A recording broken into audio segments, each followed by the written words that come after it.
Bugun qizlarimiz bilan darsimizni ilk kuni, birinchi kunidan qizlar bilan issiz hijobi nima, izli hijobi nima hammasini farqini bilyapmiz.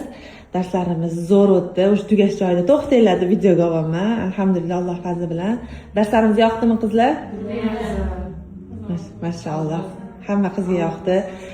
Har doimgidek bizada bitta oiladan ikkita o'qiydi, boshlashda turibdi. Bu yoqda yana bitta qizimiz turibdilar, oxirgi daqiqalarda qaror qabul qilgan qiz. Bu yoqda o'zlari stomatologlar, lekin hijob ilmini o'rganishni xohladilar. Mashalloh. Alloh rozi bo'lsin ulardan. Demak, darslarimizni birinchi kuni o'z nihoyasiga yetdi.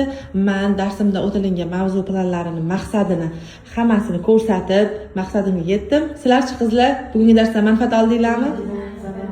Zo'r, mashalloh, Alloh rozi bo'lsin. Har bir qizimning kelish tarixi bor, hozir eshitib, gaplashib, mazza qilyapman. Alloh ilminglarni ziyoda qilsin, foydalarga hujjat qilsin, foydali ilm qilsin.